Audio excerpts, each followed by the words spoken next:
People are using less and less cash and instead paying with cards or mobile phones. Globally, the use of cash is predicted to fall to around 20% of all payments by 2022, according to research by Worldpay, the payment processing company. This is great for speed and convenience, but it raises concerns about security.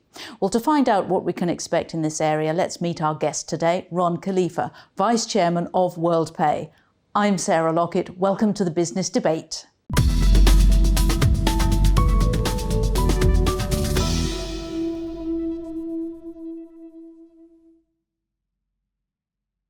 Ron, welcome to the London Stock Exchange studios. Thank you. Delighted to be here.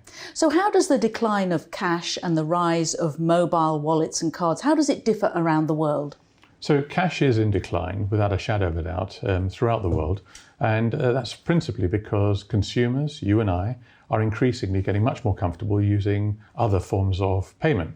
So credit cards obviously is one way, but increasingly smartphones. Those are beginning to emerge. So cash is in decline.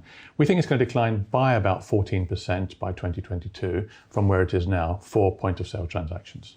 And is it different in China or different in the US? Yeah, I think it's interesting. China is booming in terms of mobile commerce significantly because they've got something called Alipay, which is a local payment method that's very, very prominent there.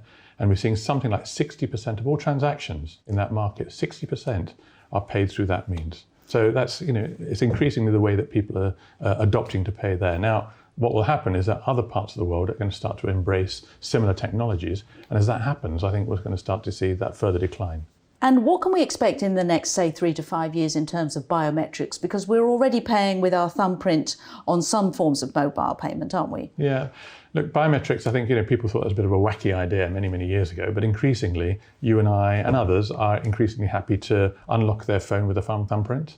They may look at the face recognition in terms of Face ID, as you can do on an Apple phone. The next sort of things that are coming through, it will probably continue in terms of facial recognition. There might be something about voice recognition. There might be something about gait technology as well, which starts to look at the way people move and starts to sort of define how you and I might adopt technology that way. So I think we're going to start to see technology continue to provide services that enable payments to be facilitated. And how do you see the future of mobile payments? Because they do still make up a very small proportion of in-store sales, don't they? It's growing all the time, simply because people are comfortable with technology. They're happy to use their smartphones. And as smartphones start to unlock that capability, it just means that more and more users are going to carry on. So I don't think it's going to stop in any way.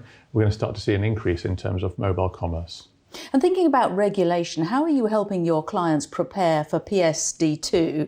Because more authentication, open banking, it means a longer time, and people want speed. So those two are against each other, aren't they? So PSD2 is a very complex area. It's the Payment Services Directive 2. It basically is trying to do three things. It's increasing access to non-traditional players, because traditionally payments has been limited to banks.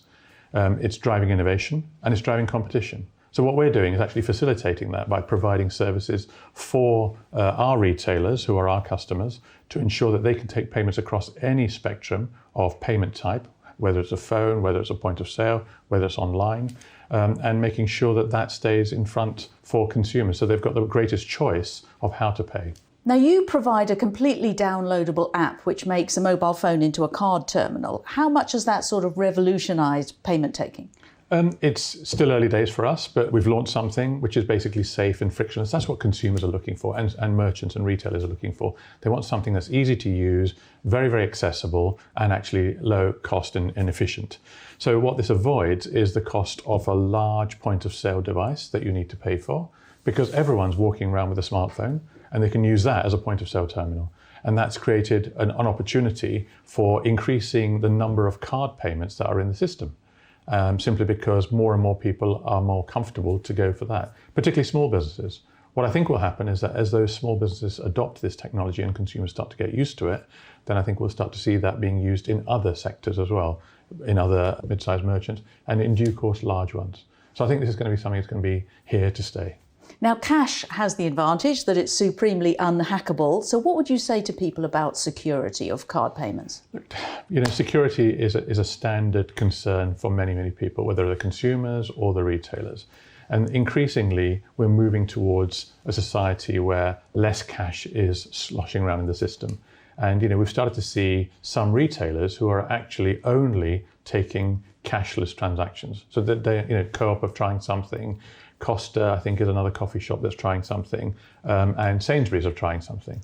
So increasingly, these large retailers are trying to do that, because the benefits of doing that is it actually reduces costs for them, because it's less admin, less time needed to go to the bank and deposit it, but also it creates efficiencies in their back office. So all of those things are creating massive opportunities and benefits for retailers. On that note, Ron, thank you very much. Thank you.